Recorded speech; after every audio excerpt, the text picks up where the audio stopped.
channel, do you? Look good, that was the poly maker. So we're 121, so the basic of the feels good and fueled up and ready to go all right for Monday, wasn't it? Yeah.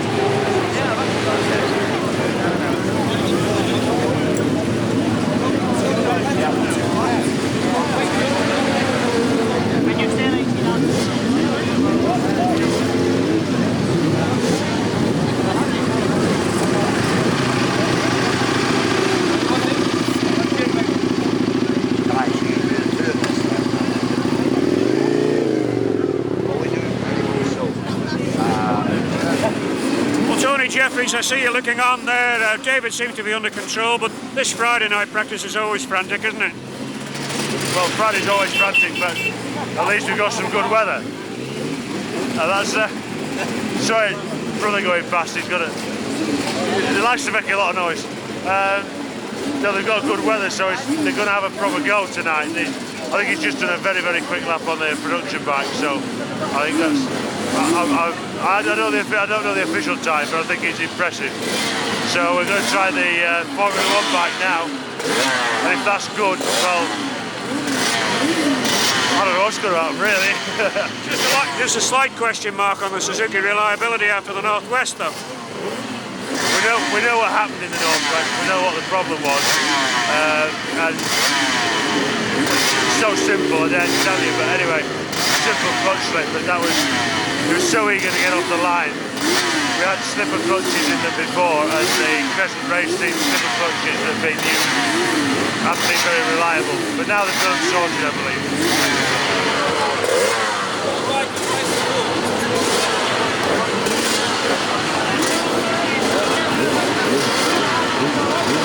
Okay, Dwight, how are you getting on tonight with the MP? A little faster. I think my team said I dropped it 3 minutes.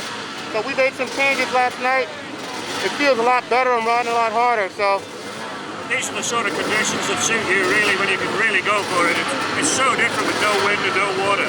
I agree. I'm just not used to it. We were talking about that today, and I said I know it's mental, but I haven't grown up racing on roads in wet, rainy water, fall. So I'm at a point right now. Whenever it's dry, I know I go faster, and I know it's mental. But that's why I have to keep coming, because I have to get used to these conditions. Years ago, though, they said no races were ever run in America in the wet, and then Kenny Roberts and the boys came over here and won the transatlantic in the wet. Well, we do run races in the wet, but they're usually major events, things that can't be rescheduled. Like all championships, things that nature are run in the wet. So we're used to running in the rain, but we have runoff. So, I mean, I've fallen off in the rain and you just go into a gravel trap or something of that nature. It's not a tree or a wall. We haven't got any of those at the quarter bridge, I'm afraid. No, not at all. So not too much damage done then? No. It's running better today, so I'm happy about that. You got your chain guard fitted, I say? Got the chain guard fitted. Okay, it's a start one, too. Thank you.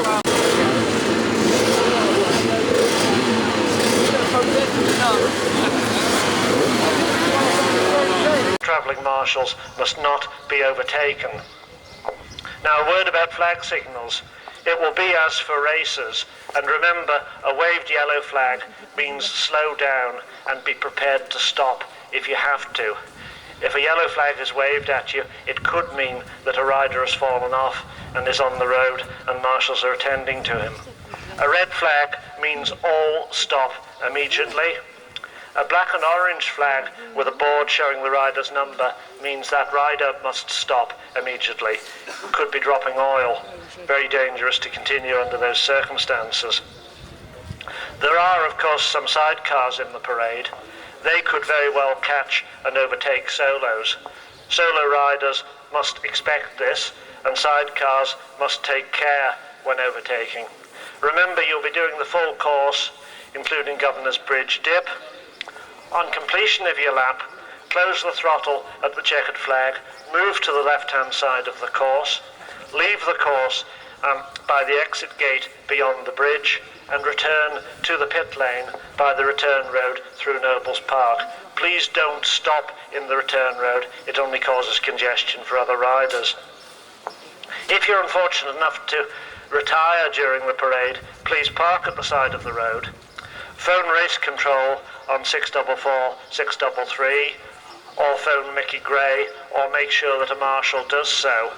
It's very important that you do that before you disappear into the pub, because it's essential we know which pub you're in, so that you help us know which pub to pick you up at afterwards.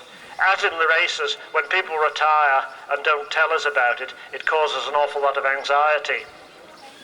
Any friends, relatives or helpers at the grandstand can inquire at the centre of the pits as to your whereabouts if you don't arrive back on time. Now, obviously some of you are still racing. I would ask you not to race on this lap. Some of you are retired racers. I would ask you not to relive your past glories too realistically. The course has changed considerably over the years, for the better.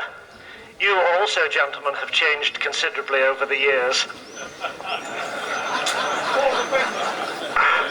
Please remember that. There was somebody who said to me recently, and left me a bit puzzled about the logic of it. He said, the older I get, the faster I was.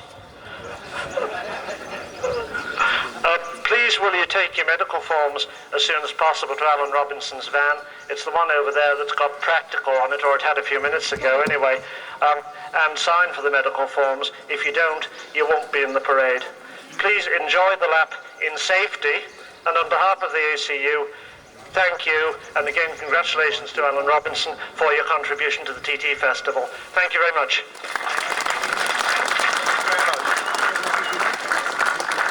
We all know what you've got to do, and particularly when you cross the checkered flag, shut off, pull over to the left-hand side of the road and go to the red flag. Don't stop until you've gone where the red flag lady sends you back on the return road. That's the safe thing. I've got a great deal of pleasure from this parade. A lot of you backed me up enormously because I had a few problems, you know. David Halewood is here, son of Mike. David, come on up. Son of Mike is in the parade.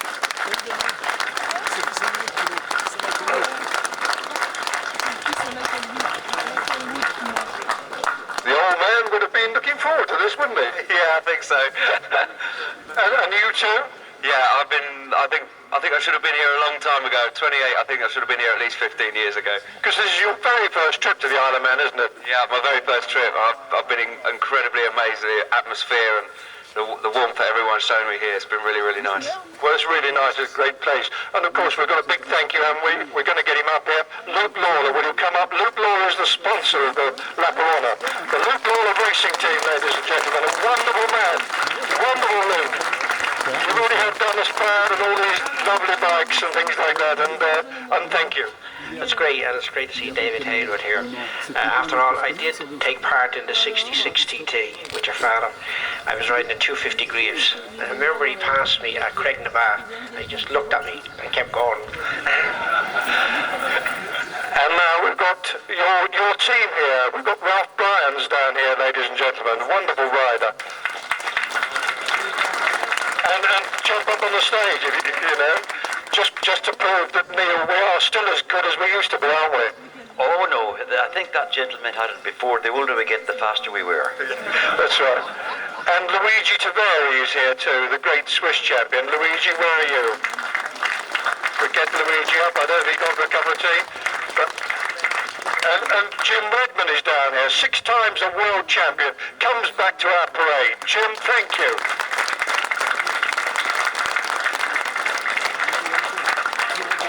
Frank Boris, who cut his teeth and lots of other things on here, and little Tommy Robb, who's going to come up the stairs.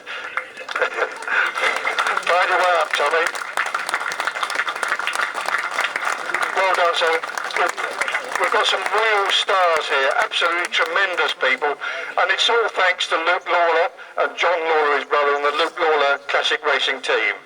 We're going to start a few engines up, but I want to tell you at this moment that the bikes on here, they begged to come here, the Mondials, all the way from Italy, at enormous expense. If I tell you that the return fare on the boat for their van was 940 quid, that either means that they left it too late and had to be squashed on, or someone's taking it up. We're not forgotten. This lady, someone with a registration WOC is parked in her space. Yes, She's very cross about somebody with a wok on their registration parked on there. Yeah. They'll know it. Yes, it's a van, so she's very cross and she's local. It's W10 wok. Can you move it? Because it's just come back from church and your partner's been. Okay, they'll try to do it. But all this lot have come here, so we are welcome mostly in Castletown. and they'd like us to come here. And so all the riders, and we go along. Jim, I'm sure you'd like to say a few words to people, and a big thank you to Luke Lawler. Yeah, of course. You know, I've been riding for Luke now for a number of years. In fact, they booked me to ride his bike at Assen, and I got there to ride the bike and met him for the first time. And my troubles started from there. You know, they got me in Ireland with a bottle of glass of Guinness, and I've never been the same since. But Luke does a fantastic job with his team. You know, he's got lovely bikes. Unfortunately, my 250 Honda, the engineer broke it, revving it up when it was finished rebuilding, so I won't be riding tomorrow. No, I'll be riding Luke's Benelli 500, which he stood down for me to ride that, so another big hand for Luke, because I would have been out of the parade. He's going to ride the 50. And when we were at Skerries, we were lapping around at Skerries, and I was on, I think the 254, and I came across Luke going up the hill at Skerries, so I got my hand in the middle of his back and shoved him up the hill. So it overrooped a bit. But yes, thanks Luke and John. You know, John does a lot of work in the background too. We don't see so much of John up on the stage and stuff because Luke hogs it all, but thanks John as well. Thanks Alan. Thank you, Tommy. Of course, you've got, as always, to say a few words, and I know that you'll want to thank Luke as well for this great session. And then pass the microphone to Frank. You're dead right, Alan. What Luke Lawler and John Lawler have done for classic racing is to keep it alive, actually. When you consider the sort of show and the amount of money they've spent on these bikes, it's colossal. But everybody here comes to see them and all the other competitors' bikes every year at Castletown, and it's terrific to know that a good old Irishman has kept this alive, and well done, Luke. It's terrific. The other thing,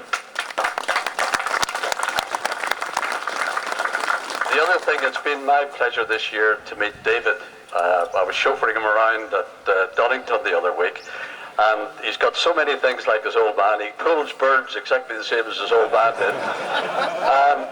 There's just one thing that Jim, Ralph, Luigi, and all the rest of us are starting ahead of David. So what we've told him, since he hasn't been around the TT circuit tomorrow, is not to worry about it. He'll find his way around. When he gets to Quarter Bridge, turn left. just in case he's got any of the attributes that his old man had.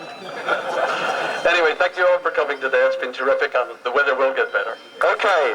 And now, ladies and gentlemen, my president, the president of the TT Riders Association, Mick Boddice, who has made sure from his good connections that the ACU have let the sidecars back. Congratulations, Mick.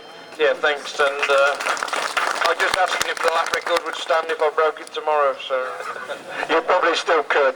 And looking forward to your ride. Yeah, I'm looking forward to it. Unfortunately, the bike I was riding had a bit of trouble yesterday, but hopefully they're fixing it now, so... You'll be out and going. Yeah, keep your elbows in, Alan. Yeah, that's right. Keep your elbows in needed. Now, I've been asked by Neil Hansen, who said to tell you that with the field where we normally go, and I can see Brian Lumley, who's acted as our gatekeeper for years, the field where we normally unload has got tents in it. So tomorrow morning when you get up to the area, you might be in the police station road is where we will be parking, and you'll be parked there. And then after the race bikes have gone through scrutineering, we will then go through scrutineering. So all the racing goes through, look at the race schedule tomorrow, and after they've all gone through into the warm-up enclosure, our machines all go through to the direction of the chief scrutineer, through scrutineering and into the warm-up enclosure. And then you can leave them there on their stands until about half an hour before we're due out, and then we'll call you all up, and don't go far away, because it will be called up by Neil and we'll be out on the track. And it's strict numerical order. Strict numerical order, please, behind the JOEY, number 1, Phil Reed, and all the others in strict numerical order. Please try to learn to count this year, you lot, because it's been bad. Someone else who's here, I can see Michelle Duff down here. So, Michelle, nice to see you. down there, so it's really great of you to come back. Neil's back here, so the pre-start, you're scrutineering at 1300 to 1400 hours, and the pre-start, scrutineering machines wheel directly to the assembly area and lined up in strict numerical order with dead engines. And then we've got rollers and things like that available, and on instructions from the clerk of the course, engines will be started at approximately 14:45, 2:45. And at approximately 3 o'clock, again on instructions from the clerk of the course depending on the racing, engines will be stopped, and machines will be wheeled with dead engines to the starting grid via the gate at the north of the assembly area. So that's down towards Onken. One assistant per machine only to accompany rider and machine onto the road. Nobody else, and as the rider goes through, the assistant will be directed away. Machines will be lined up in threes in numerical order for the start, and then the assembly area, rider and 2 helpers, officials, media with passes only. Start area, rider, 1 helper, so that's the rider and 1 helper, officials only, and in the pits, media with passes, because we've cluttered up the environment in previous years, and we really want to make sure that people can see what's going on. The start will be at 15:15. 15:15 will be the start. The chief timekeeper or deputy with the national flag. Start in threes, push start at 10-second intervals. 1 or 2 we will have to, because I can think 1 or 2 won't start unless they were already started. Riders who have problem starting must push to the end of the loop lane where officials will assess whether it's possible for them to start. Riders affected must keep close to the left-hand guardrail side. 50cc machines, that's all you lovely lot down there, to be assembled at Cricknabar top car park.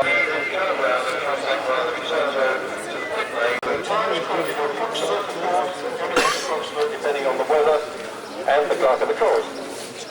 Totally in charge there, so thank you very much. If we want to, before you leave this square in the next couple of hours, if you're going to, but we'd like you to stay with the bikes as long as you can, make sure you... Get him the chandelier.